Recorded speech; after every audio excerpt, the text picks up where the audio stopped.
The train, for its size, is the most powerful vehicle on land. And the engines of sordor are the power between the dock industries that made up the world-renowned Northwestern Railway. These are the tales of sordor.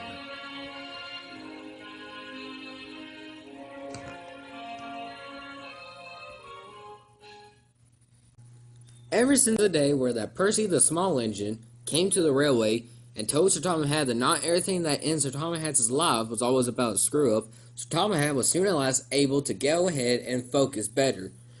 And best of all, Percy had been doing a real good job of shunting. It had now came down to a point where Sir Thomas Had allowed Percy to go ahead and work on Thomas's branch line. Percy was very excited. "All right, Percy," said Thomas, "here we go." And so with that said, Thomas and Percy both puffed away for Thomas's branch line. Alright, Percy, some of these lines are a little bit confusing, so I would not be surprised if you were, let's just say, made a misused track. But I'm going to try my best to teach you of every single route of this track as possible. So you ready? I'm ready, Thomas. Right then, let's go. First off is Tinmouth, and as you already know about that. Of course I do, Thomas. Next up is the Arsdale Brenham Docks, where the little engines work. What little engines? Oh, you'll see. Up ahead is a junction. Now, you just want to go straight if you want to head down to my side of the branch, which shall we passes by the Codysville Railway.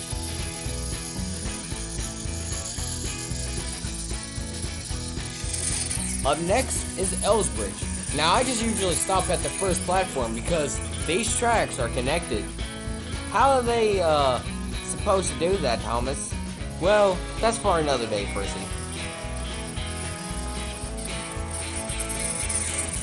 Up ahead is a fork switch, where that one leads down to the quarry, and the one that we're going straight is Farquhar.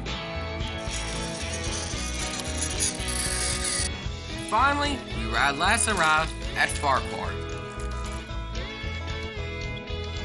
And where all the Farquhar group has soon as last picked up, you continue on heading down the line which leads up to Nafford.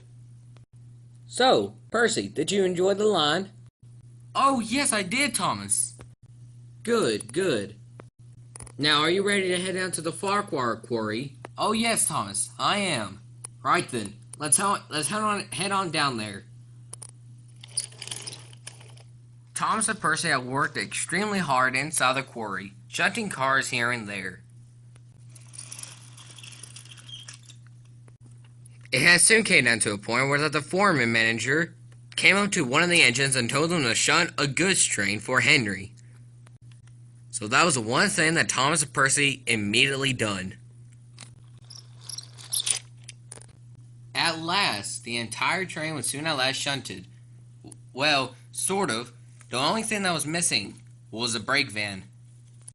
Nice shunting, Percy, but could you try and get me out of here? Or try to find a brake van. The brake van's more important. I'll try my best, Thomas. Thomas cannot directly see Percy, but he trusts Percy can make his own mind up. Alright then.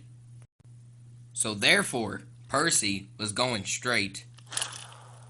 Thomas did not recognize this, since he was too focused with the trucks. But I'm afraid the road that Percy had taken was a big, big mistake. Percy was almost at the shunting yards until he at last arrived at a level crossing, and there he saw was a policeman dozing. "Beep, beep," whistled Percy. "Good morning." The policeman jumped and turned around, and there he saw was Percy. He was red in the face and looked very cross. "Disgraceful! Not this again!" he shouted. "I'm sorry, sir. I was just on my way to pick up a brake van. All I just said was just good morning." The policeman looked at Percy. "Where's your cow catchers?" "But I don't catch cows, sir," chuckled Percy. "Gee, sir, calm down." How can I be calm when all I just hear is just ignorance? And besides, I cannot wear cow catchers because I'm not a tram engine. See the difference? I'm a saddle tank. Engines going on public roads must have their wheels covered to prevent people and animals to prevent from having an accident. You don't, so you are dangerous. Perhaps to a non-face engine, but I'm a face engine, which means I cannot have an accident if there's somebody straight onto the line. Well, guess what? I don't care. I'm gonna have a meeting with your controller. Again. I don't understand. I never did anything wrong. I did not do things like this again. I was at a workshop. Then he wrote on his notebook, regular lawbreaker. And Percy puffed sadly away. And he was still upset when he arrived at the quarry. Percy, what's wrong? A policeman shouted at me. Wait a minute. You're on that track and... Percy... Oh, man, I'm so sorry. He started talking to me like I'd done this again. Laws are never silly, Percy, but this one is a strict one. What do you mean? I guess that again engine, the one that you're talking about, I guess that engine was me. I am so sorry, Percy. I should have told you this. And Thomas soon told a story to Percy about the last time that he got in trouble with the police at the time where that Toby the Tram engine came to the railway. At first, Percy was getting very upset, but he knew that Thomas made an honest mistake, and it had been years ever since when he last got in trouble, so he let it go. I'll forget about it, Thomas, he said. Anyways, let's go and shunt the train already before when Henry gets here. It took a while, but at last the train was soon at last shunted. When Henry arrived, Thomas and Percy told Henry all about it. I'll make sure that Stormhead will get the note, he said. And so with that said, Henry puffed away.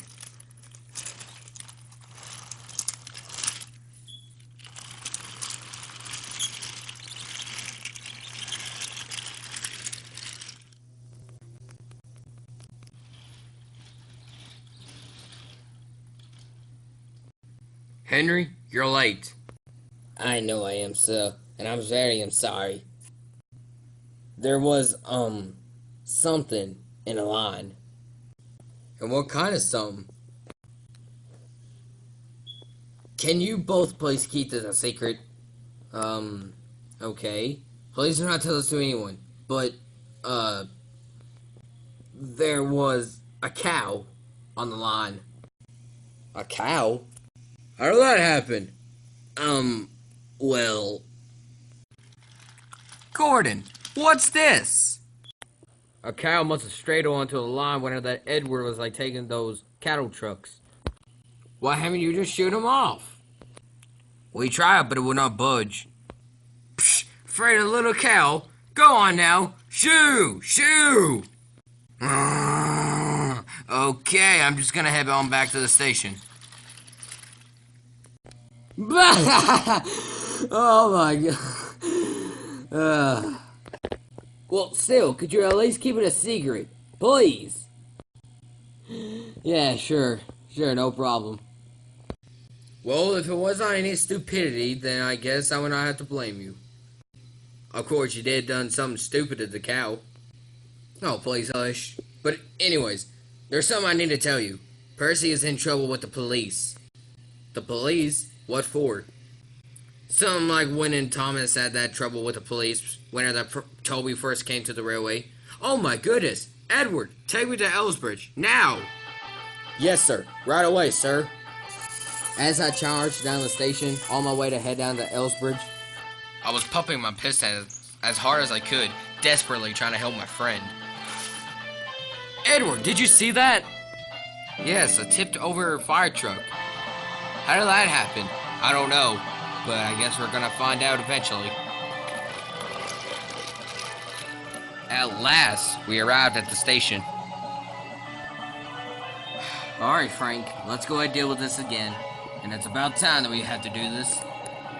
Engines, why don't you guys head on down to a siding or somewhere while we have this conversation? Alright then. Let's let's go ahead and get out of here, guys.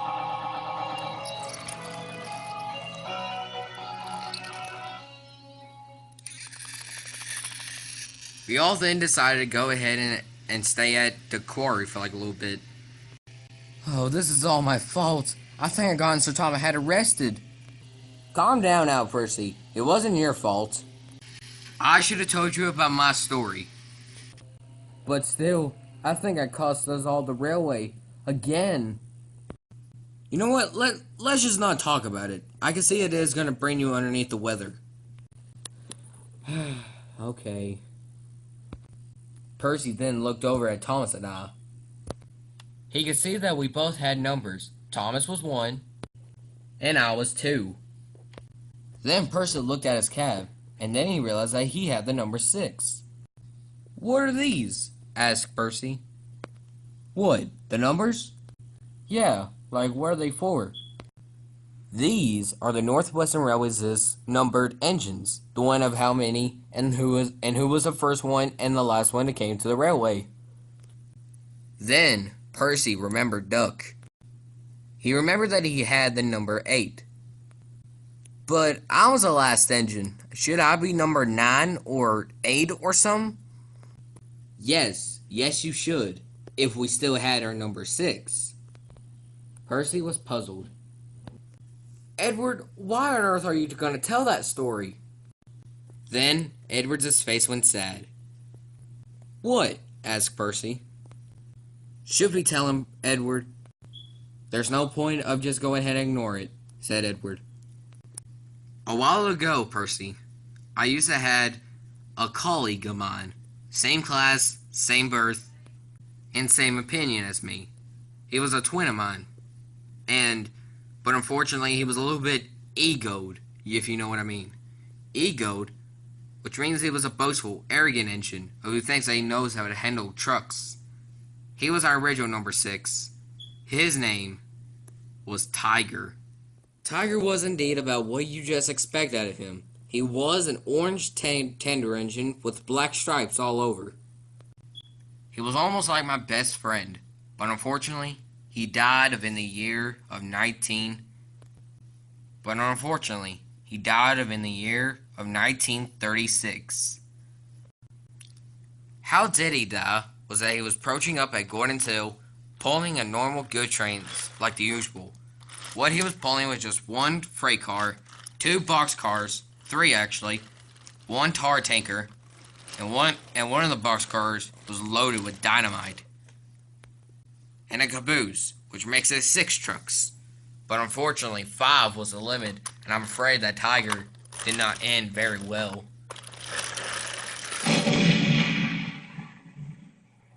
Ever since we saw the wreckage of Tiger, I felt the guilt. I felt the sorrow. I blamed me that I was the one that caused the accident. Then, how did you get over it? I was there by his side, Percy. 'Cause I know exactly how he feel. Ever since when I first came to the railway, I escaped World War I in the year of 1915. I lost 2 that were my best friends of my brothers, named Timothy and Roger. They both died in the war. I felt the guilt, but then I've managed to move on, and I helped Edward to move on. He helped me, I helped him first. Wait, was that in the year 1936? Yes, Percy. That was the year of how I went down to that workshop. How did you even end there anyways? Well, let's just say I made the controller mad. Okay, I guess we got everything all under control, and I think we're good.